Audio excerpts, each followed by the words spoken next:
Sauce. Hey, you late, Pez? It looks like that. Here's Heaney from the boundary line. He's an expert at these. From the boundary line! Hello and welcome to Behind the Boundary podcast. I'm your host Pez. I'm here with Sauce. We just finished round 9 heading into round 10 of the AFL season. And Sauce, it's really exciting because round 10 of the AFL season, it's Thursday night tonight. All the teams are out for round 10. Get around it. Hey guys, the coaches have got their way. Pez and Sauce have their social media tyrant of us going on and on and on and on about the teams needing to be out. The AFL has finally listened, Pez, but it was a big round of footy. There was some inaccurate kicking from some. Oh, I'll tell you what. Melbourne is still unbeaten. North had a huge comeback to snag their first win, and some disgraceful scenes in the rooms after that I want to talk about a bit later. And me, the biggest story of the week is the ironic team sooking about a home venue. The old Richmond. I can't believe, just on a separate note, that Richmond are sooking about having to travel a stone throw away from their home ground. It's 2 kilometres or something, isn't it? It's 2 kilometres. Damien Hardwick got into it. Yeah. Ironic, isn't it? Because where did Geelong have to play the last 2 finals against a home final against Richmond? Well, one was at the Gabba. Yeah, well, still, that's not a stone throw. What are they talking about?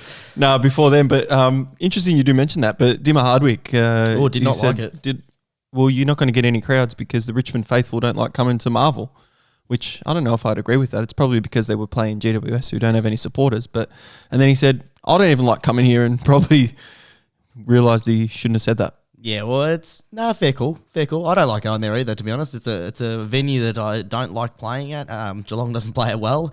Normally we play North Melbourne or Carlton there, or we struggle against them. Not against your Saints, though, Pez, on a separate note. But I thought it was very funny, Pez, just the ironicness of him sooking about it. But well, you can't do anything about it. Richmond probably should be playing their games at the MCG, and Geelong should probably be playing their games at the MCG as well. Most definitely, Pez. I heard, you agree with that, do you? No, I don't.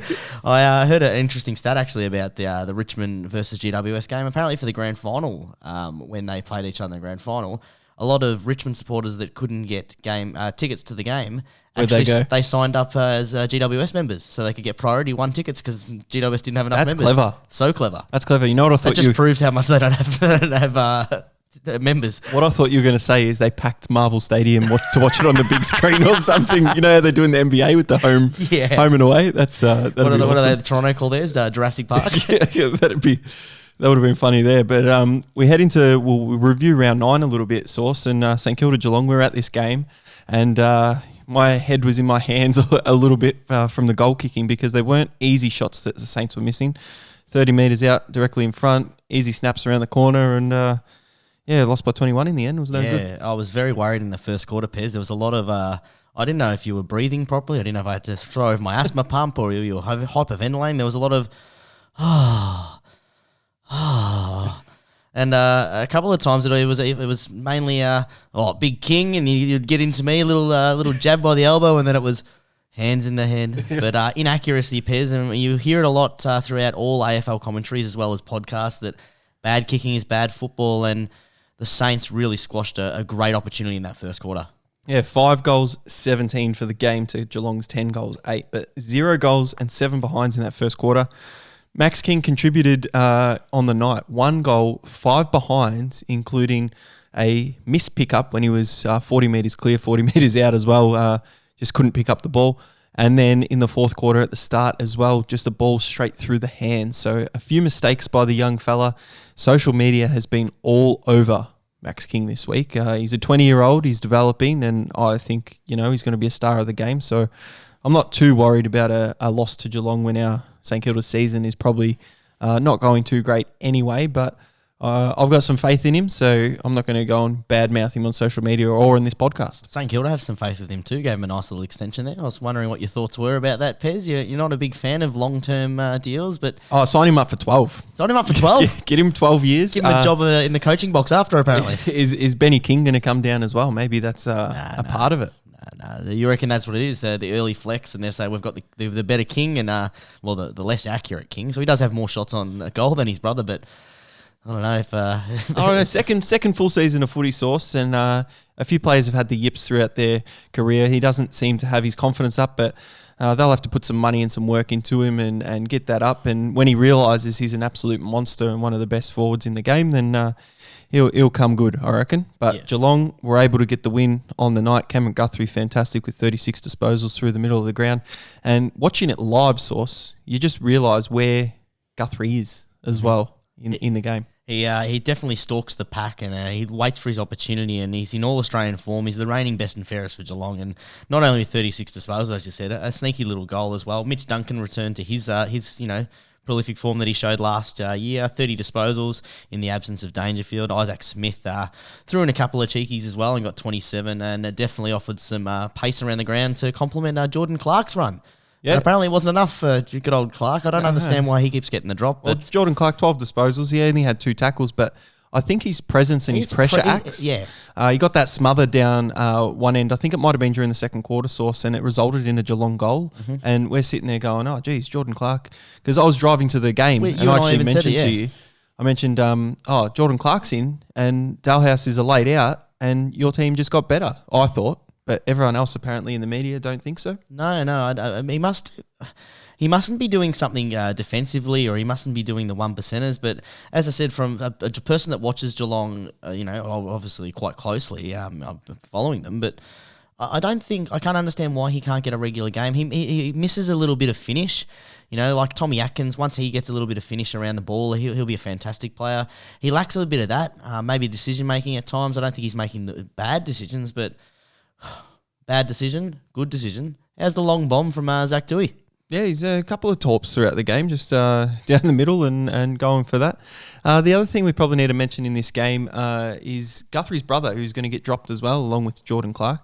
He had 14 disposals. What do you reckon about his game? I mean, if he keeps Cameron Guthrie at our club, yeah, cool. Give him a couple of cheeky ones. He always kicks to his brother. They actually do. You and I were talking about this. I reckon 12 of his touches were straight from his brother. They had to be. Yeah, he's just given it to him. There was even one of them where he shouldn't have gone that option. Shouldn't have gone, and it went that one, and he turned it over. Exactly right. It resulted in a goal. That's the one. But big stat throughout the game, Source. Brett Ratton brought it up after the game. 86 tackles. Only 3 were rewarded in free kicks. So if a team lays 86 tackles, I don't know the actual stats, but I'd imagine you'd be getting 10 plus free kicks from holding the ball or something. Yeah, this definitely was a directive from the AFL that was very present in the first couple of games of the weekend, and then sort of went to bed by the Saturday night game. But I do like Brett Ratton's comments of what's the point of tackling? Yeah, just corral maybe. Could be indoor footy style. Just corral the ball. Stay a metre apart. Mixing netball in there as well. But lost opportunity to St Kilda. Geelong continue to go, but we move into the next game, which was Sydney versus Collingwood, and Collingwood came out on fire. De Goey had 2 of the first 3, and they looked like they were going all right, but Collingwood of old, or Collingwood of 2021, Sydney came 30 points over the top of them. Yeah, it looked like Buckley's game, was going to get back-to-back wins, which I think is going to be hard to do this year, but the classier Sydney just came out in that second half, and they just really put the game to bed. And whilst Franklin was very quiet, they seemed to find some scoring power. They were able to really utilise that inside midfield that they're famous for, Sydney, and it was a good win for the Swans. Oh, it was very good. Heaney had 3 goals, Papley had 2, Franklin had 2, and singles to the others. But who I was really impressed with is the young bloke, Chad Warner, 19 disposals and a goal. He just looks like an absolute machine in the middle. Now, we remember to the start of the year, you had blokes like Errol Goulden and all of these ones. They've kind of died off a little bit, but the more senior players have actually brought up that. So Sydney are still there and abouts, possibly, fighting for maybe a top 4 spot. I don't think so, but in the top 8, they possibly are going to get a spot in the final. So that's really, really exciting for that side. Yeah, it's we sort of said at the start of the year that they peaked really early. They're going to snag a couple of wins along the way. They'll probably finish top 8, which would be a really good experience for some of those young ones. But Collingwood, what are they doing? Like, you had Grundy had 49 hitouts, but just ineffective. Yeah, they've got some talent in there, but they've just got their bottom 6 players just aren't putting in, aren't doing the right thing. But they've got other players on the sideline. You've got Mason Cox, who's gone out of the side, and they actually look like they're scoring power has decreased, even though I don't really rate Mason Cox as an AFL footy player. I don't know if it's their structure or something. It doesn't help when Buckley came out and said, yeah, we're bottoming out. We're going to play the kids. And he's been gifting games, I think, to a few of the young blokes who, I don't know if they've deserved it or not. I'm not there every day, but it doesn't look like they're really grasping it with two hands. No, and you say grasping it with two hands. We talk about the impact that players have, not just racking up stats. The Collingwood ruckman won the hitouts market, I guess. Market's the right word, or the contest. Won the hitouts. Yeah, won the hitouts. But the Sydney ruckman dominated everything else. They were 19-17 in contested disposals. Sorry, 19-17 in just normal disposals. 16-14 in contested, and 8-6 in clearances. So there was no point in just winning the hit out. You got to win those other stats around the game. And Hickey, who has been, 4-club hero, 4-state hero, and is in career best form. Good pickup over at the Swans, the big fella Hickey, with a couple of weird tattoos as well. He's getting into that market with the... There's a few of them with the Tom Liberatore, and I think it's Jason Castagna who's covered his legs in... Just random little things. It looks like he just dropped his pen exploded in his pocket or something. There's little splotches everywhere. So I don't know what's going on there, but well done to Sydney for that win. But the next team, NORF, get around NORF. Now, as the listeners know, I've been all over NORF in the last month. To get within the line. They've actually won this game by 7 points. They were down by around 32 points early in the game source. Hawthorn came out on absolute fire, but North settled, were able to get the win down at their home state down in Tasmania. Yeah, they looked putrid in the first couple of quarters, and that 32-point lead looked like it was going to leak out to about 74. But there was something that happened and snapped that losing streak of one of the last 22 games. It goes all the way back to round 9 last season, which is huge. I was watching this game with my old man, and at the start of the game he said, we're in big trouble here because Kennett actually came out and said this week that they're in the rebuild, so this will be thrown away. So my question to you in this one, Pez, is so which team owns Tasmania? So does that mean that Hawthorn they want Tasmania, don't they? I don't actually know who wants Tasmania and what's going on there, but if North are going to get a win down there, maybe they want to go to Tasmania now. And we know James Brayshaw fought for them not to, go up to Gold Coast and merge with that new club and then not go down to Tasmania. But they're always down there. North is a poor club and poor performances as well. So I don't know, but it was good for them to get the win source. Zerha back in form. He's kicked 4, so he's had a couple of good weeks now. Their midfield looked good too as well, Pez. Jai Simpkin, one of our favourites, he had 38, and Ben Cunnington come back into the side this year, some more consistent footy, he had 37, and they looked amazing, as well as old mate Aaron Hall. Aaron Hall had another good game, and he does this every couple of years, 3 or 4 good games. He always has bad patches and he miskicks a couple, but 28 disposals, he played well. And Luke Davis-Uniacke, a goal and 24 disposals as well. He's been down in the past month, so well done to... He was pivotal in that last quarter. That last quarter, he really picked up his act and really secured that victory for North. Yeah, so well done to North, and they won the Tassie Cup, didn't they celebrate? Did they ever celebrate? And Pez, I messaged you about this, and I was with my old man. It looked like they won a premiership. They went into the rooms and they had everyone in there. They had physios, doctors, team mascots. I'm pretty sure they had a couple of members in there with some scarves around there. This thing was huge that they had in there. There was more players around than Richmond's premiership from last season because of COVID restrictions, obviously. But it was a really, really poor look. And for the North Melbourne faithful, it was really great to see you have a win. It was good to hear the song. They've got one of the best songs going around when they the hearts to hearts, and then the big join in the chorus that they get into. Are you saying they sang the club song?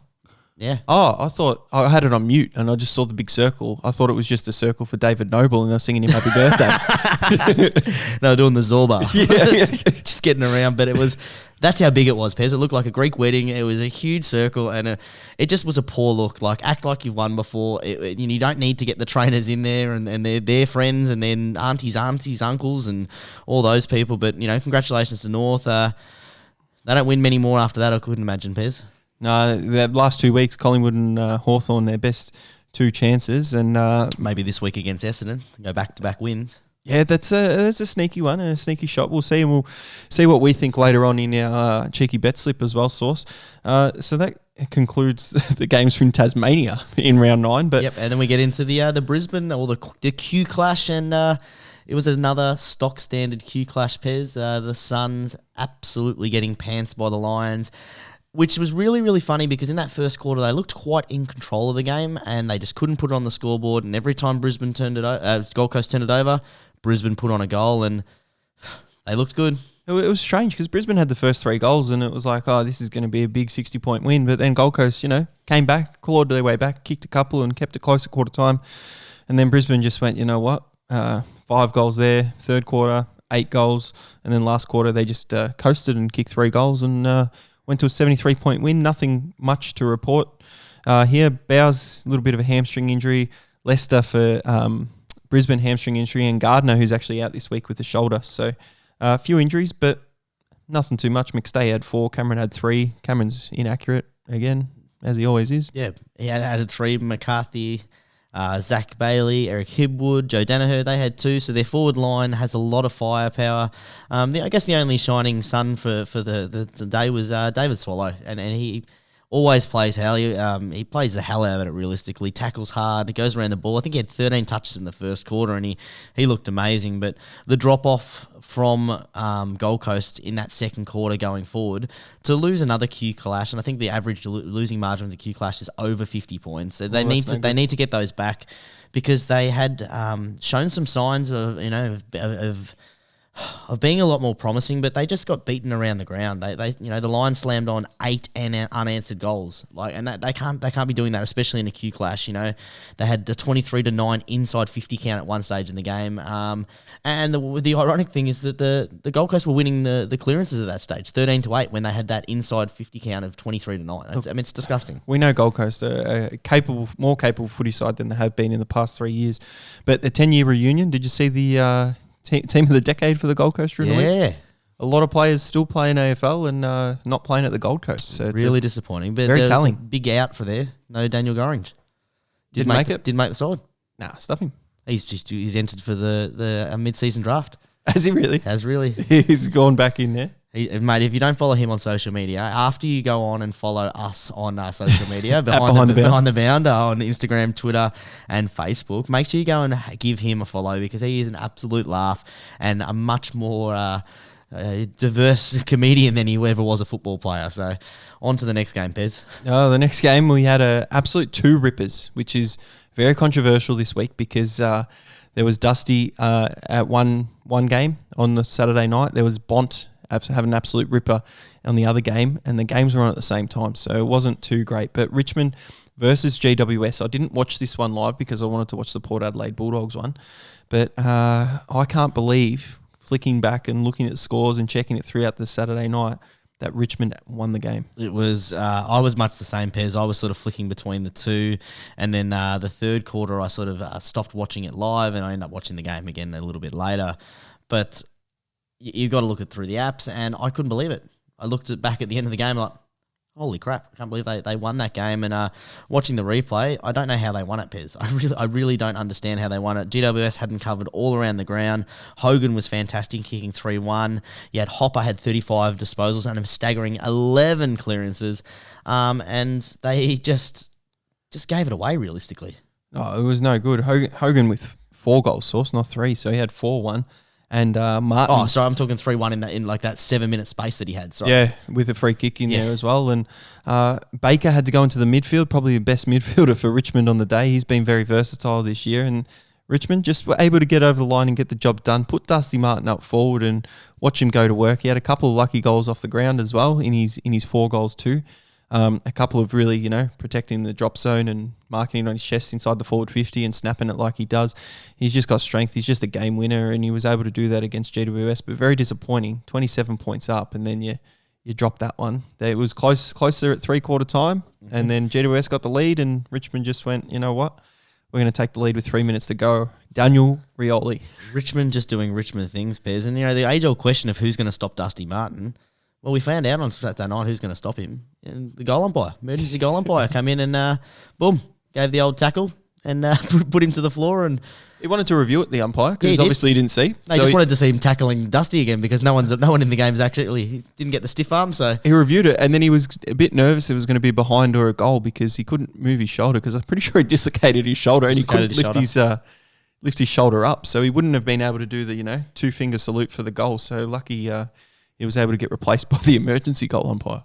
Yeah, I mean, we make jokes about it, but it was really interesting when you look at, the efficiency inside 50 for this game. GWS dominated. They were 68% efficiency inside 50. They're up by 27 points, as you said, and they threw away the game. They won the hit-outs, they won the clearances, they won the stoppages at clearances, they overpossessed the ball, they won all the stats, and for them to one, give away that big lead, and two, not to be able to finish. I don't know whether it's we tip our hat to GWS for staggering through, considering most people didn't see them to being competitive in this sort of against a team, or is it just Richmond doing Richmond things in the time of the year, because they just had to find a way to win. They just had to win, and they stay in the 8 with it, their 5th win for the year. But one thing that caught my eye is Toby Green, speaking about it for about 3 seasons now. What does this man have to do to earn himself a free kick? Pez, it's really frustrating, and every time I watch the football with my dad, we have the same discussion, because he gets absolutely just murdered. Like you can get away with anything. They get away with anything. But do you know what? It really shows you his character, because he doesn't bite. Ever since those earlier incidents that he had with Western Bulldogs, where he sort of ran his mouth a bit, and now he's pulled his head in a little bit since those incidents. He just gets up and gets about his business. He's just pinged as a bad bloke, and he's an amazing footballer, and it's just really disappointing that he's not being rewarded for it. And I can't believe Leon Cameron's not going out and batting for him. And if this team was in Melbourne, he'd be going out and be like, oh, well, this is the NBA or this is the NFL. The coach would come and highlight everything. But 100%. The culture that GWS is, just, okay, that's fine. We'll accept it. If you're going to accept it, it's going to keep happening. Exactly right. They need to force a change. That's it. And speaking about change, I don't know what Port Adelaide have to do, but this source, speaking to you in the pre-show, one of the strangest games of footy I've seen this year, and one of the strangest games of footy I've seen for a while, because Port Adelaide came out, kicked the first one, and then Bulldogs just went bang, bang, bang, had a massive 4-goal quarter-time lead, and then Port Adelaide came back got the lead in the second quarter, were down at half-time, and then it was just lead change, Bulldogs up a little bit, Port Adelaide coming back, got to within 8 points with about 11 minutes to go in the fourth, and you thought they're coming, and then the Bulldogs, kicked 3 in a row at the end as well. I just couldn't get my head around it. It was a really funny game, and I was really surprised when I looked at the stats, because, as you said, Pez, it was sort of, both teams would have little purple patches where they sort of get in front, and the other team would get in front.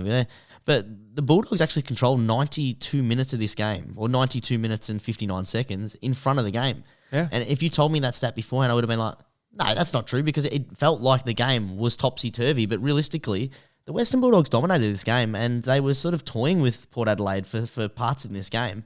They always seemed in control, but it was a very strange game to watch, because it did have that feeling of you'll kick 3 goals and then we'll stop, and then you kick 4 goals, and then. But yeah, Bontempelli was amazing though, Pez, and I've been really critical of him throughout this podcast, and this had to be one of his best games. Yeah, a 3-voter, 26 and 2.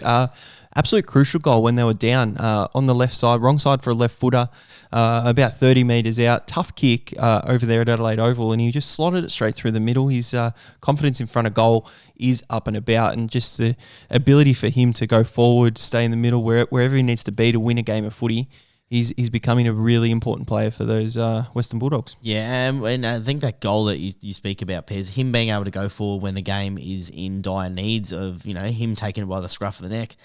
He's sort of in that Dusty Martin, that Patrick Dangerfield thing, but his body is so big in that midfield, and you just can't tackle him, and he looks like in a Scott Pendlebury where everything's in slow motion, finds the angles, and if he's not already a star, he's going to be an absolute superstar and a potential Brownlow medalist going forward, maybe even this year, Pez.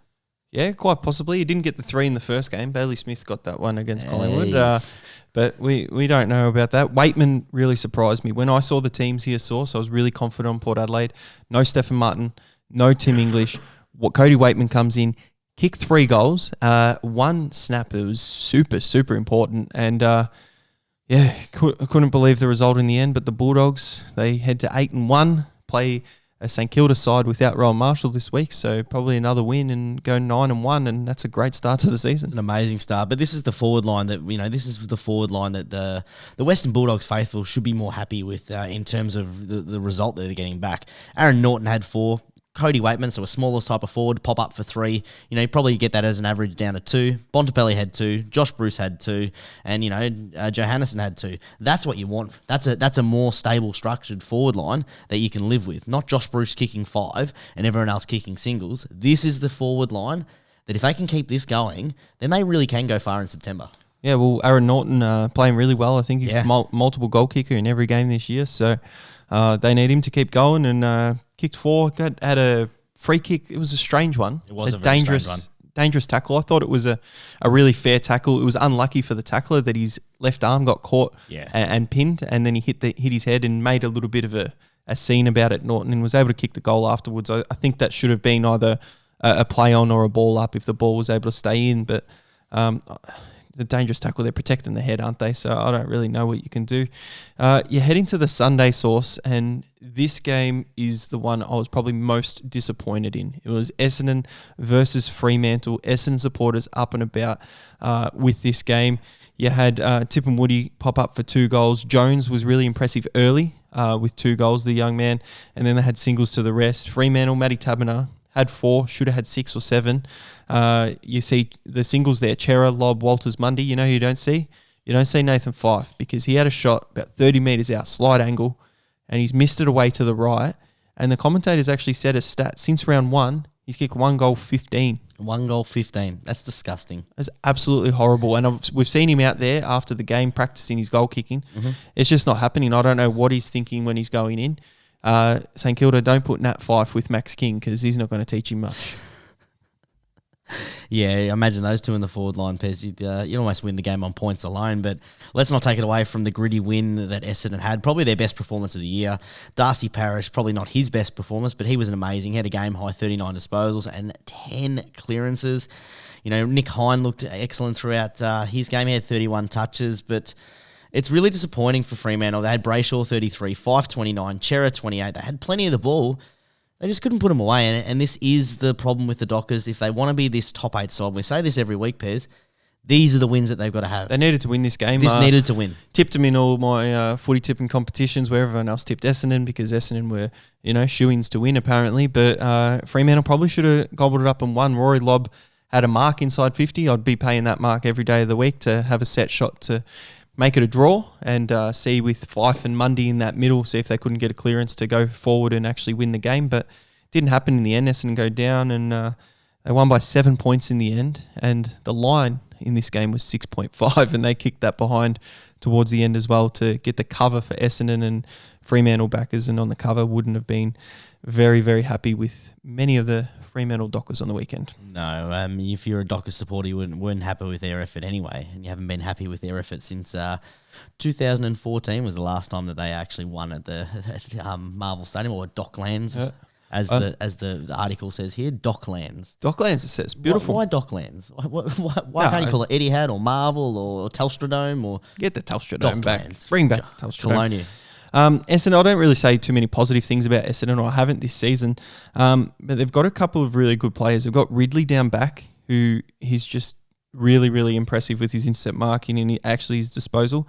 And Redmond, I know Redmond has been known for turning the ball over a little bit, but when he gets the ball and he runs off the half-back line, they just look really, really good and actually able to get the ball up forward. I still don't love the Kale Hooker. I know he's top 5 in the Coleman medal and doing all right up there kicking goals, but I don't think he is a forward that they're going to go into the future with. But a couple of the young blokes look really good, especially Jones up forward with strong hands, and he's just got to get more consistent throughout the game and be able to do that, once a quarter, kick 4 a game, and they'll be much better for it. Yeah, I mean, they've really lent into the rebuild, but they're doing it the right way. They've picked up a couple of nice little, pieces there, as you said. You got Perkins as well, and Cox, that versatile forward. He had a bit of a quiet game on the weekend, but what was strange about Cox? He was rested as the medical sub. Yeah, but he was super, super important in that fourth quarter. When I found out Cox was a medical sub and the game was close. I don't understand putting a young bloke like that. I get the versatility of it, but I was sitting there tipping Fremantle, going for Fremantle, thinking, you little ripper, please do not anyone get injured from Essendon because I don't want Cox on the ground. Yeah, just I don't understand that. You're trying to get reps into a side and a game that, probably Essendon would have said that this is a potential to win, but if they lose it, it's not a big deal because it's obviously a scheduled loss part of their plan of, their rebuild. You're getting reps into the young legs, and they start him on the bench. I don't understand that. We don't understand, and might not understand the next part. And Carlton supporters definitely don't understand it because they were expected to be a lot better than they were this season, and lost very convincingly to Melbourne on the weekend. Melbourne, the absolute real deal, 9-0. Well, every time they've won 9 games, they've been 9-0. All 3 times it's happened in their history, they've won premierships. So, is that a sign, Pez? Premiership for Melbourne. The old omen. Those omens with those stats generally come true. I mean, if you've got a team winning 9-0, they're generally pretty good. But Melbourne have done it against some of the better teams in the comp. They've beaten Richmond. They've beaten Geelong.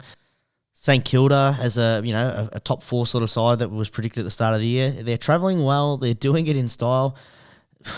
They look good, Pez. They look good, the Ds. Yeah, they head over to Adelaide Oval this week to play a not too crash hot Adelaide Crows at the moment, so they can get a win there, go to 10-0. They're nearly going to guarantee a top 4 spot. So if they can get home ground at the MCG, what's really impressive about the Melbourne team at the moment, not that they just got lucky that St Kilda didn't pick Christian Petrarca with number 1 and he's an absolute superstar, but Tom McDonald's looking good up forward. He had 3 on the weekend. Fritsch doesn't have to be that main man anymore when he was their number 1 forward and still kicking a couple. He had 3. Neil Bullen pops up with a few.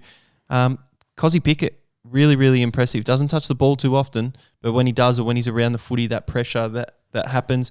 You got Spargo that does the same thing there. You've got Christian Salem coming off the back to distribute the ball, and Stephen May and the bloke from Adelaide, what's his name, Lever, as well, going really, really well in defence. So they've got all bases covered at the moment. Melbourne. For some reason, I'm just still not a believer that they should be a premiership favourite, but I don't know what it is. It's you know what it is, Pez? It's because the last couple of years we've been saying that to them, saying about Melbourne is that their list is a good list. They've got some good talent there. Their forward line have had some problems before. They've sort of got that together at the moment. And we've always said that their skill level isn't good enough. But like this game against Carlton, it wasn't that Melbourne demolished them. Carlton spent a lot of the game just kicking it to the advantage of Melbourne, like kicking it to 3-on-1s. Of course, Melbourne are going to look better in those situations. I just don't understand whether that's a coaching move that they always seem to have numbers behind the ball, or it's just Carlton. Carlton do it every week. Yeah, but why? They made Melbourne look really good. And I'm not saying that they're not really good, but I would put these teams at the start of the year roughly about the same sort of whack. Probably fighting for a top 8 side, and yet they're miles apart. And then when you go through the list, the players they topped up in, Sard and Williams, you really would say that their list probably was better going into the start of the season, but these players haven't played well. They put Williams back into, a backline position coming up last week, and I don't understand why Carlton aren't winning their games. And yes, they've had a really tough run. They've played some of the top 8 sides, and their run is going to get better. They probably will be fighting for a top 8 side in the end of the year, but I can't believe the hype with Melbourne either. I don't know if they will. I think they've lost a lot of games already, and I don't think Carlton will be able to fight for that top 8. And I don't really, their list, yes, they've got some good top end talent in Cripps and that, but they've still got players like Mark Murphy running around who's depleting, and the bottom 6 for them is what you kind of think about and speak about. You got Liam Jones down back. He can have come out and have a stellar game, but is he that consistent backman that they really want? So. There's big discussions to be had about Carlton, and they're not going too crash hot, and we'll see how they go for the rest of the season, because Carlton supporters think they should be winning every game, whether they go into. They lost to Collingwood at the start of the year, Source, as well, which is really vital and probably cost them their season in the end. Very, very, very. It's one of those games they should not have dropped, and I mean, they've got a more promising run coming up. They got Hawthorn this week. They got Sydney. They'll probably lose that one. They got West Coast, but then they get into the Fremantle again, North, Collingwood, St Kilda, Gold Coast. So they've got some wins coming up the back end. They're going to have to go in a big run, aren't they? Big run to finish it off. I actually thought that their run home was a little bit nicer, but being 3-6, not too great. But Speaking about teams not too great, Adelaide started the year off with 3 out of 4 wins, and now they're sitting at 3 and 6 as well. They lost to West Coast on the weekend. West Coast being named, flat track bullies. They were able to win by 30 points, but it was tightly contested in the first quarter. Source West Coast just could not get the ball through the goals. Second quarter, Jack Darling comes out, boots 5. One of them, a very, very questionable goal. He's got a set shot coming in to line up. He actually kicked it along the ground through the bloke on the mark, through his legs. I could not believe what he was trying to do and if he's in two minds and things like that.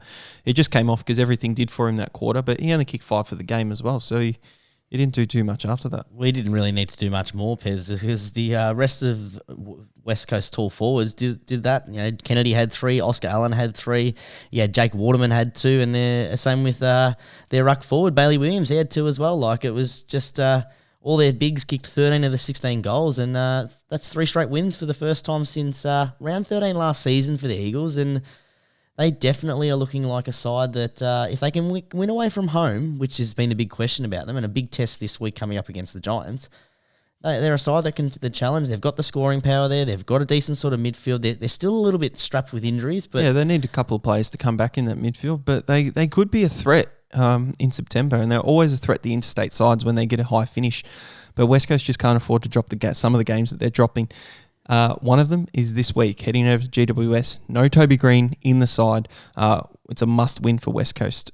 Very close in the odds on that one. So West Coast got the job done, won by their 5 goals in the end. Adelaide, I don't think they'd be too disappointed with their effort. They left Taylor Walker at home, and they kept trying all day. So Phil Thorpe actually looks decent up forward. He's kicked a couple of goals there as well after kicking 5 on his debut down in Tassie. So I don't know. Yeah, Rory Ladd was gallant for them, having 36 disposals and 5 tackles. And our man Ben Keys, he topped over the 30 disposals again. But after that, it's just all West Coast. Kelly, Gaff, Witherden, Redden, Cribbs, Rotham, and then you have Scholl with 24 from Adelaide. They just need to get more of the pill. Where's Witherden? Alex Witherden. He had 30 touches, but he had 30. Isn't he getting a lot of the footy now in that West Coast backline? Yep.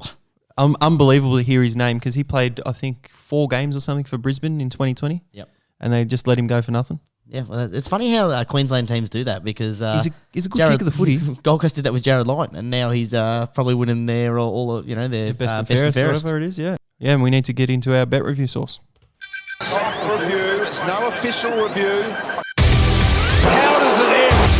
We don't know. They've kind of lost, but they've won as well. Well, here we are, Source, round 9. We've got to get through our bet review here on. It's on Twitter, exclusive to Twitter, @BehindTheBounce. So jump on board. We've got all our bet slips and things up there, and all our statistics, which are a podcast like us, Source, always going through our wins or losses. It doesn't matter what happens. No, always being accountable for our actions, Pez, like any gambler.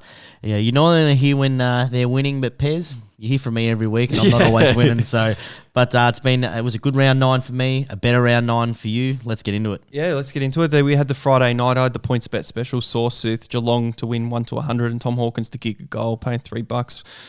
Profited $50 from that. So you happy with that? Yeah, extremely. I couldn't believe PointsBet were doing that, the Dogs. All right, I had the 3-league same-game multi, Geelong, Guthrie, and Tommy Stewart. And I said to you, Pez, that money for BBs and the stats say that makes me 60% for this season. 6 out of 10. Thanks, Dill, for that. That was a nice little profit of 65. Yeah, 6 out of 10. Probably not good enough if you're going to say it's money for BBs, mate. You've got to be a bit higher than that. But we'll see what you come up with this week. You had to work a bit harder for your profit on the Saints-Geelong game than I did, because PointsBet just put it out on a platter. The next game was the Sydney-Collingwood game. I had a little 3-leg same-game multi. Tom Papley to score 2 or more goals. Chad Warner, 15 disposals. Callum Mills, 20 disposals. Got up very, very easily in the end. Source had 20 on it. Was paying $2.60, returned 52.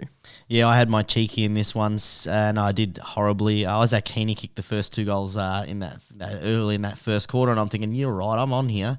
Then everything else lost. So let's move on. Yeah, not on there. 23 to 24 goals. Or no, Sydney 40 like plus.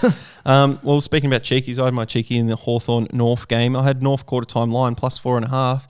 Hawthorn had that big lead early on, Source, so that was already gone. There was more goals than 23.5. The 2 disposal legs got up, but just the poor start from North. didn't allow me to get my cheeky up. No, I had either team in that game to win by 24.5 or less, and that obviously happened, Pez. That was I got a nice little win. I was paying $2, yeah. $2, mate. Wow, that's a good one. Great little win. Yeah, very good. Next game, we had Gold Coast versus Brisbane. Now, this is where I spoke about the wire-to-wire sauce, and if you put it in the same game, multi, quarter-time leader, half-time leader, three-quarter-time leader, and head-to-head, you'd actually got more money. I added in little Jack Lukosius there, $1.25 to get 15. That was absolute golden. Paying $2.50, had 20 on it, returned 50. Yeah, well, that was a great little bet there, Pez. I had a same game multi as well, $2.40 the odds, $25. Lukosius, Oleg to get 15, and Charlie Cameron to kick 2 or more. That all got up, so 60 in my pocket. That's what we do here on Behind the Boundary and the Cheeky Pump Pod Sauce. We talk about value, and we spoke about the 15 plus disposals for the Gold Coast backmen last week, and got them up, and green ticks all around. They both had over 20 disposals for the game, so it was love and life, Pez. Midway through the fourth, they had saluted, so you're loving it. It was very good. Richmond, GWS, we don't need to talk about it because we both didn't have a bet. So the next game, Port Adelaide versus the Bulldogs. I got this one wrong, Sauce. I said little all over Port Adelaide there, the little 1-39, and the Bulldogs just proved that they, great win away from home. Yeah, I was much the same. I had a 3-league same game multi, and normally I'd get my money back with this one in a bonus, but because Carl Amon had 20 and I had Ollie Wines had 20, and they both had that, but Port -7.5. I went with Tab because the line was a little bit juicier, and I could pick my own line for that one, but I should have stayed with Sportsbet. Yeah, no bonus bet back. No bonus bet back, but that's the risk you take. No bonus bet back. Next game, I had a bonus bet back because we already spoke about the Fremantle game. I'm very disappointed. I had Fremantle head-to-head and Taberner to kick 2 or more goals, and then anytime goal scorer to get that little bonus backs there. So that's actually an example of where it can work in your favour, Sauce, if one of those legs goes down. So I ended up getting a bonus bet, which I'll use this week, $20 one. Yeah, I had speaking of bonus bet, I had that in my Carlton versus Melbourne game because I didn't have a bet in the Essendon Dockers game. I had Carlton plus 10.5, which lost. Kerno to get 20, which lost. And Harry McKay, who got injured in the game. Only kicked 3. Yeah, only kicked 3, which I reckon if he hadn't got injured, would have had the 4. Had him for 4, and you would have got 1 leg. Would have got 1 leg. Yeah, so. awesome. Yeah, let's share that. I didn't have to work too hard again in this Sauce, the old points bet special where you had Melbourne 1 to 100. And Petrarca to have 10 plus disposal. He had 27, so he got that pretty easily. And another $50. Thank you, points bet on the alternate account. So stuff you. Oh, just to stuff you for me. Stuff you points bet. Oh, yeah, screw the points bet. They're dogs. All right, let's get into the West Coast Eagles versus Adelaide Crows. I had no bet in this one, Pez. No bet here. So we're getting to our Sauce multis. The old Sauce multis. I had Sydney plus 2.5. They won by 30, so that was great. North Melbourne plus 41.5. They won the game. How good's that? Brisbane plus 7.5. They actually won by 73. And West Coast minus 6.5. Won by 30 in the end. Had the max 50 on it to return $96.48. So that's a great win for you. I had 25 on a Sauce multi, which is basically picking the team you want to win and giving him a nice little handicap of a plus. I had Geelong that got plus 21.5 got up. GWS plus 40.5 got up. And then I missed Port Adelaide plus 18.5, so minus 18.5, and Carlton plus 24.5. Carlton missed 2 in the Sauce multi this week. Sauce. You got to be coming back. Let's go through the ROI. So round 9, I staked $200, returned $348.48. ROI of 74.24%. So that's a big round.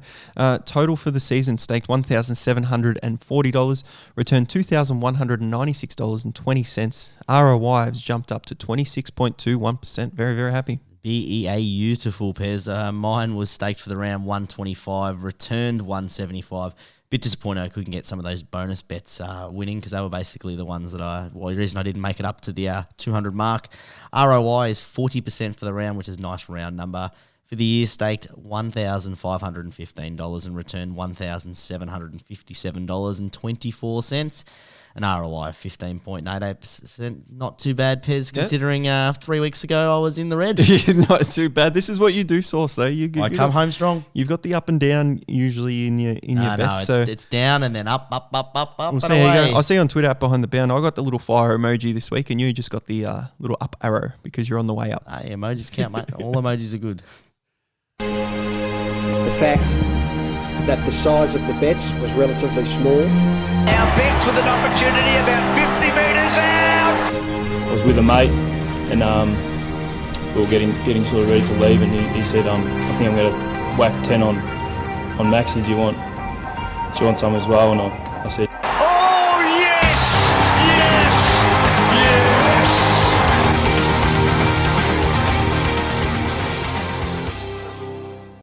Pez, we're going to hand over straight to you into the specials. Cyril takes a special and goes bang!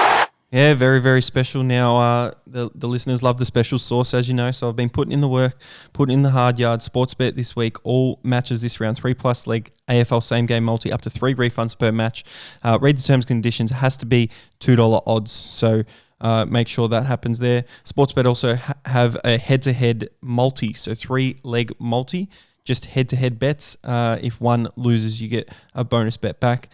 You head over to Tab, they've got a head-to-head multi as well, exactly the same offer as Sportsbet there. They've got the same game multi special, only one per day. So they've got the Friday night game, Brisbane versus Richmond, Saturday night, Bulldogs versus St Kilda, and the Sunday, Collingwood versus Port Adelaide game. You head over, where do we go next? We go to Lads. Now, I've spoken about Lads and Ned's sauce. Very disappointing. They only bring out the Friday night ones at the moment. Tomorrow they'll bring out more, so you probably have to check back in there. They've got Brisbane versus Richmond, $2 lines, which the line sits at around 16.5 unless it's changed since we started recording. And Neds have exactly the same there. They've also got at Neds the 3+ leg same game multi, Brisbane versus Richmond. But you probably stick it at Sportsbet anyway if you're having a bet on that. Now, PointsBet this week's source. I've taken advantage again. You wouldn't probably know about this. You've got Brisbane versus Richmond. Brisbane to win by 1-100 and Cameron to kick 1 goal. $3. Max bet at 25. You've got to take that. You have to take that. That's great money. Next one, the Sunday game, Collingwood versus Port Adelaide. Port Adelaide to win by 1-100 points and Dixon to kick 1+ goal. $3. Max bet $25.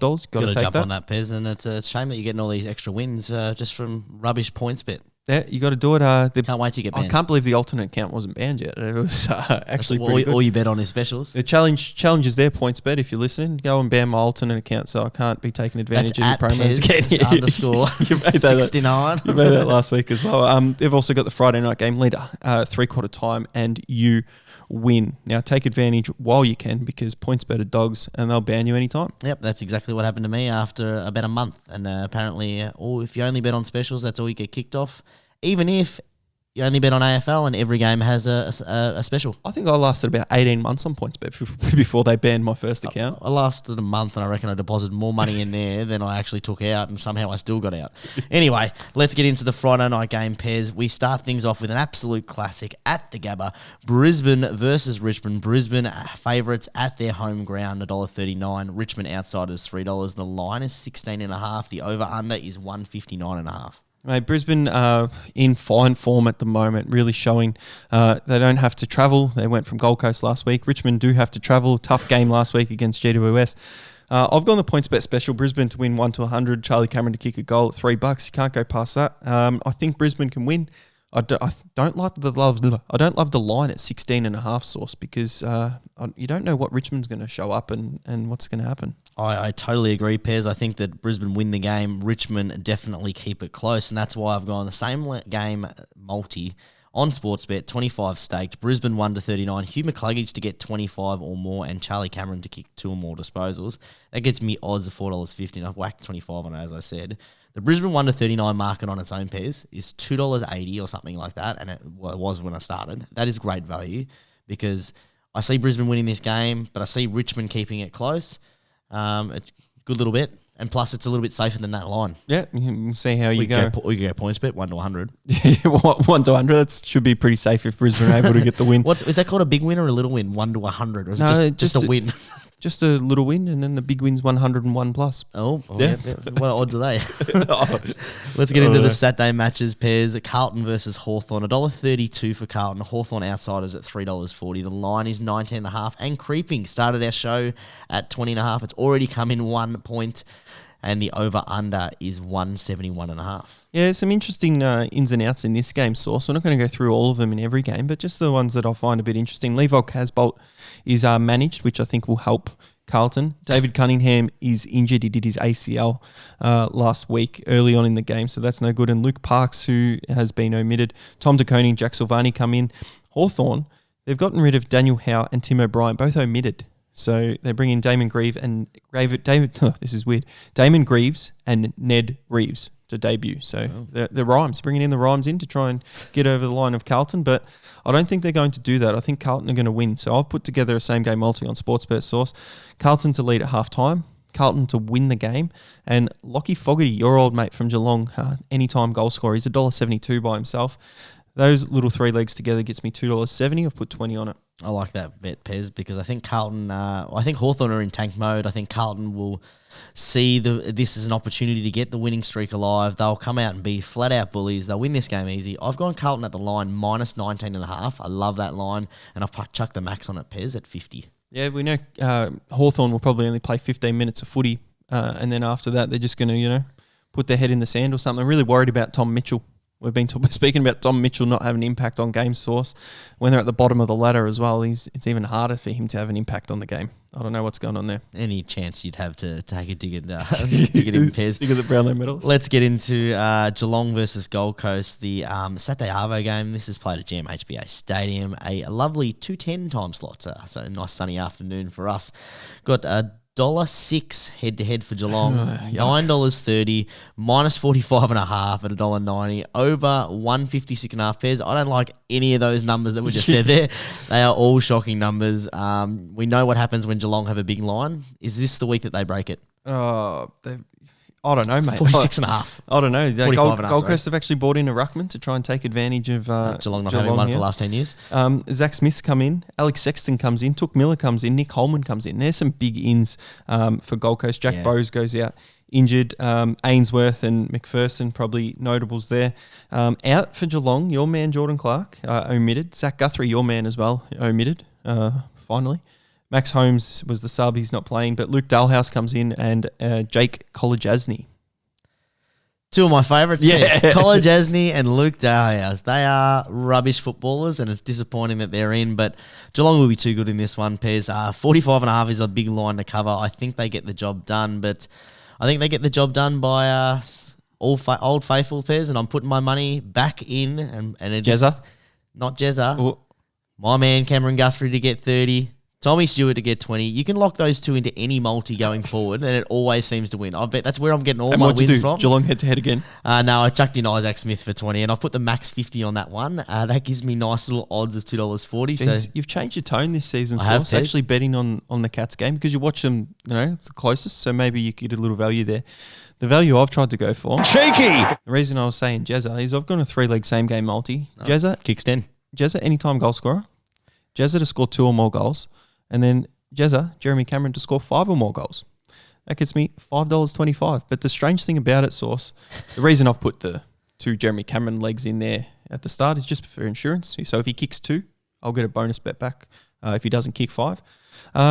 If I put Jeremy Cameron to score 5 or more goals by himself, $5. You add him as an anytime goal scorer, $5.25. I'll get more money. That makes no sense at all. No, I'll get insurance and an extra 25 cents. So I'll chuck the cheeky 10 on that. It must be betting with points bet. It's sports bet, mate. What are you doing there? Rubbish, absolute rubbish. All right, let's get into the unbeaten Demons versus the unbeaten for 3 weeks Adelaide Crows and then winless for the rest. $4.60 outsiders of the Crows, $1.20 for the D's.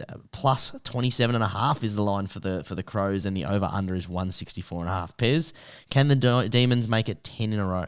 I think they can against Adelaide. I don't rate Adelaide very highly. Luke Jackson comes back in for Melbourne. Ben Brown has been omitted, which is very interesting. Maybe they're just not taking him over to Adelaide. Billy Frampton omitted. Not happy over there. The Adelaide team. Taylor Walker is coming back in as well as a few others. I've just put a bonus bet on this, my one from last week's Source, and I've put Melbourne to win by 40+. They haven't done it many times this year at all. No. But I think against the Port Adelaide side, they might be able to, kick away. Confidence is up. 10 in a row. Get around them. Yeah, get around the Ds. I hope that does happen, Pez, because if that happens, then my cheeky is most likely to get up. I've gone a 3-leg same game multi, paying pretty reasonable odds of $18. Ed Langdon to get 20, Tom McDonald to get 15, and Cozzy Pickett to kick 4 or more goals. Him to kick 4 goals on its own is $11, which I think he definitely puts himself in enough positions to kick 4 or 5 every week, and Against Adelaide, do you reckon? Against Adelaide, we know that small forwards love the Adelaide ground and the versatility of the angles that they can play into. Kicking towards the hill down at Adelaide Oval. He'll be doing somersaults down the hill when I get that. They get that one up, Pez. All right. You might struggle with Tom McDonald getting 15 as a forward. Nah, he'll get 15 easy. All right, let's get in. Only because I normally go for the backman. I love every single time, and the listeners would notice this. Every time I question Source on a person to get disposals, you'll get it. Nah. Easy. Well, no argument back, just nah. That's normally not what happens, Pez. Normally not what happens. All right, let's get into. Can't wait for your argument here, Pez. The doggies playing the Saints. $1.25 favourites for the 9-1 doggies. Your disappointing St Kilda last week. Your inaccurate Saints last week. Your very poor last week Saints. Sorry, $4 minus 24.5 is the line. Over under is 170.5. Yeah, the line was a bit lower. I think I saw it at 19.5 on Monday or Tuesday, and it's gone out to 24.5, which I wouldn't mind if you're a Bulldogs backer. The minus here. Lockie Hunter comes in. Lipinski, Easton Wood both out injured. Jaron Geary and Sean McKernan come into the side. Tom Highmore, Ben Long, and Rowan Marshall out injured. Now, because Rowan Marshall is out, he's our 1-2 punch most important player with Paddy Ryder. St Kilda won't be able to win this. Yeah, definitely not. So jump all over the Bulldogs. I haven't done it because I think I want to enjoy this game a little bit, and hopefully St Kilda can do something. I've just gone the disposals market source. Jack Sinclair to get 15 disposals. $1.25, don't mind that. Bailey Dale to get 20 or more off the half back line for the Bulldogs. And Jack Billings to get 20. A bit more of a risky one there, but it gets me odds of $2.60. I'll put 20 on it. I actually don't mind the line in this one, Pez. I think this is a danger game for the Bulldogs. Plus 24.5 is extremely juicy, but I am steering clear because you can't really go against the 9-1 side with the Bulldogs with that forward line, flourishing. We did it last week against the 8-1 side, didn't we? Yeah, we did. That's stupid, wasn't That backfired. That backfired. So we learned from our mistakes, Pez, and I'm steering clear from that one. All right, there you go. There we go. Let's get into the Fremantle versus Sydney game. This game is super intriguing. The odds are also very juicy. Either way, you've got $2.01 odds for the home-stated Fremantle Dockers and $1.83 for the outsiders in Sydney. Minus 2.5 is the line favouring the Swans, and the over-under is extremely low at 139.5. Yeah, it's a low line and very low line. Close considering that Fremantle are down the ladder a bit and Sydney are up and about in finals. But Luke Ryan comes back for Fremantle, which is important. Andrew Brayshaw injured, so he's out. So pretty big loss in the Fremantle midfield. I think Sydney win this game at the moment. I've seen the teams. I think Sydney can play. I know it's hard travelling over to Perth, so that's probably the only thing that the bookies are thinking with the Fremantle side over there. They're a much better side over there. I've put Sydney head-to-head in my same-game multi. I'll put Harry Cunningham to get 15 or more disposals, and I put Tom Papley as an anytime goal scorer, $1.25. I thought that was a value for Papley to kick a goal. So $2.62 all up. I'll put 25 on it. Yeah, I think that is definite value for that. That's I can't believe Sportsbet will let that go and go through the keeper. It is predicted to rain on Saturday night, so maybe that's why the line is, or the over under is so low. Really interesting, Pez. I was having a look through here, and I actually went with Tab in this one, despite not having a 3-leg same game multi. But Jordan Dawson, who averages probably about 17 touches, is not in Sportsbet's 15 or more disposals. But in Tab, you can get him at 15 disposals for $1.20, which is grouse value. I got him, Sydney head-to-head, and Hayward to kick a goal. That gives me odds of something because they've got this thing called the multiplier, and I did a 1.05 times multiplier, which boosted the odds up to an eventual $2.70. Don't know where they started, but I've whacked 25 on that.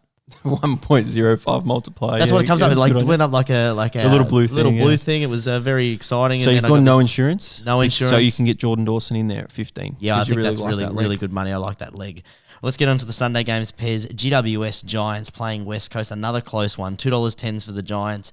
$1.77 for the West Coast Eagles. The line is minus 3.5. The over-under 165.5. Yeah, it's kind of a pick'em game, but no Toby Green really worries me.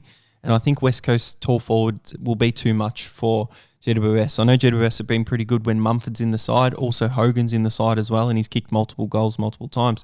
But I'm all over West Coast here. I've just gone a 4-leg same-game multi. West Coast quarter-time line, minus 1.5.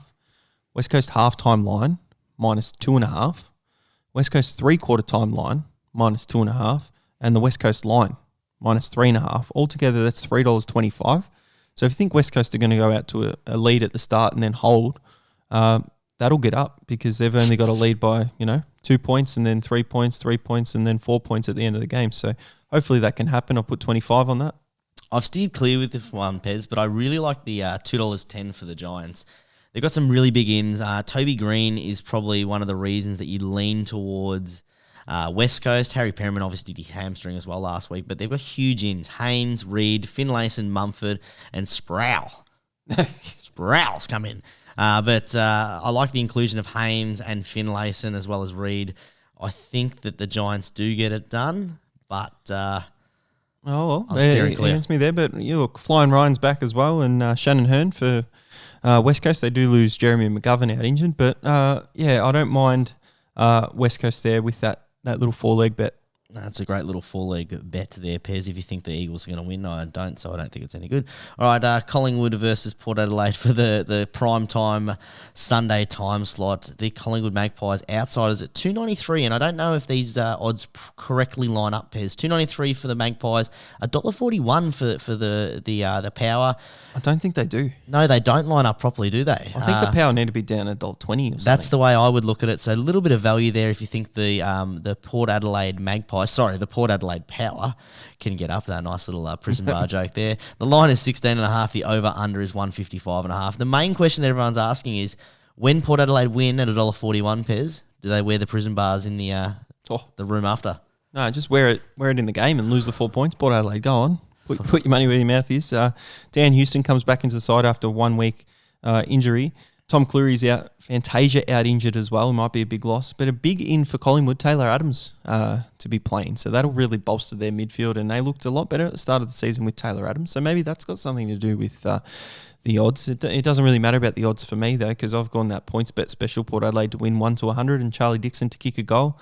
You know what? Charlie Dixon could go goalless and you could lose out on that bet. But you're going to make that bet 100 times out of 100, Sauce. Yeah, and I would if I could, but I can't, so I won't. Too many unpredictables for Port Adelaide for me. The $1.41 is really juicy just on a straight-up bet. I've steered clear with this one, Pez, just because Port Adelaide, they need to win this game to prove that they're not really pretenders. I know it's playing a Collingwood side away from home, but they just don't seem to perform away from home at the moment this season against any other side, so a little bit of risk there, and I'm steering clear for that one. Oh, fair enough. Essendon, North Melbourne. Essendon, North Melbourne. Essendon favourites at $1.30. In North Melbourne, after their first win in probably over a year, realistically, $3.55. Juicy odds, Pairs. I know you'll be all over that one. Plus 22.5 is the line, and 173.5 is the over/under. Well, I don't think North are going to change. They've got the extended lineups for Sunday, Sauce. And Devon Smith is out injured for Essendon. So the line's 22.5, you said? 22.5. I think that North can probably get in with that, but I've got no bet there at the moment. And yeah, hopefully North can stay within their 10-goal radius and maybe get 2 in a row. I actually really like that line, and I wouldn't mind dabbling on North Melbourne to win as well. Essendon haven't been really exciting, and North Melbourne looks very good in that last quarter. I have steered clear because it is that Sunday game, Pez, but I might actually be looking to use that live bet on Sunday once those teams are finalised, because I have a sneaky suspicion that Essendon might not look the best in terms of their actual list by the end of it. So I'm steering clear, Pez. What are you doing? Yeah, I've got no bet in this game at the moment. No interest in this Essendon, North Melbourne. Essendon $1.30. Hate that. Hate it. It's not good value for a team that both have been underperforming. Poor sides. And that probably for me should be sitting more of the $1.40, maybe $2.70 sort of mark. Yeah, well, we get into our sauce multis. You don't know if I've done that, Pez. Well, you've done it every other week. You didn't win last week, so maybe you didn't do it. But I have. I've gone the max as well, Sauce. And if you've noticed throughout, there's only the one max this week, and it's on the sauce multis. So I've gone Carlton against Hawthorn. Carlton plus 12.5. I think they'll get the win. Sydney plus 6.5. I think they'll beat Fremantle over there. West Coast plus 12.5. I think they beat GWS. Port Adelaide plus 12.5. I think they beat Collingwood. So that gets me altogether $2.54. Put the max 50 on it to hopefully return 127.36. I've gone Source Multi Pez, as you already knew, and 3-leg same game multi. All teams, I think, have a really good shot at winning, if not keeping the game a bit closer. I've gone Port Adelaide plus 24.5, $1.05 on its own. Not very that good, juicy. GWS plus 20.5, $1.34. And your Saints Pez up to 34.5, $1.52. Power played that, $2.13, 25 on that one. All right, there you go. Yeah, enjoy that loss as well, Source. That'd be great. Make sure you jump on socials at Behind the Bound on Twitter, because our bet slips exclusive to Twitter. So you can get along, follow along in the fun, and jump in the DMs and bag the shit out of Source when he loses. That's not very nice, Pez. Speaking of bagging the shit out of people, I need to do that at our next segment. It was a toss of the coin. That 5 wins the toss. Yes, it's been an unusual year for coin tosses.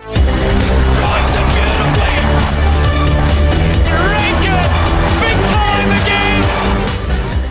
Pez, I know all of our viewers at home and our listeners know the rules, but I'm going to state them again for you because you seem to struggle with this every week. It's been an unusual year for coin tosses. It has been. It's funny with that one, actually. They say toin tosses. They actually stuff up in their commentary, but hopefully that's not an omen for us, Pez, because I am kicking your butt in this.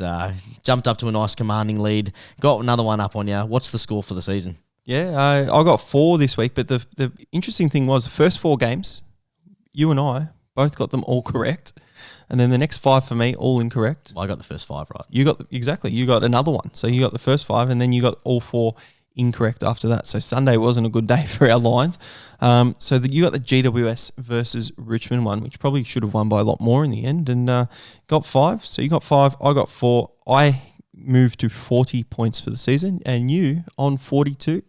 Just a commanding lead. This is where I really kick off, Pez. It'll be interesting this one, Pez, because I think we might have a few different for people at home. Not for people at home, sorry, just for you, Pez. A reminder, all we have to do is pick a line, no explanation, no nothing, just like flipping a coin, a two-sided coin for every other debate we've had. Let's get into things. Brisbane, Richmond, minus 16.5 with Brisbane. Brisbane. Brisbane for me. Carlton, Hawthorn, minus 19.5. Carlton. You already know where I am. Geelong versus Gold Coast, minus 45.5. Oh, ugly. Geelong. Geelong. Not very convincingly, that one. It wasn't convincing for both of us, was it? Adelaide, Melbourne, minus 27.5. Melbourne for me as well. The Doggies and St Kilda. Doggies. Oh, the Saints for me, Pairs. Our first head-to-head. Fremantle, Sydney, minus 2.5. Swans. Swans for me. GWS, West Coast. West Coast. GWS for me. The line for that one is 3.5. Collingwood versus Port Adelaide. The line is minus 16.5. Port Adelaide. Port Adelaide for me as well. Essendon versus North Melbourne, minus 22.5. North Melbourne. Interesting one, that one. I'll take North Melbourne as well. And that sums up the round, Pairs. I've got a coin toss for you, Pairs. Who would you rather be? Essendon or Collingwood going forward? Oh, can I Nope, you don't go to rugby league? I'll be the Storm. Essendon. Essendon? Yep. Cox on the wing, Jones up forward, Ridley down back. Interesting. Yeah, yourself? Probably Essendon as well. Yeah, all right. My one for you was just wine, red or white. Beer. No, you got to choose one. That's a coin toss rule. Sparkling.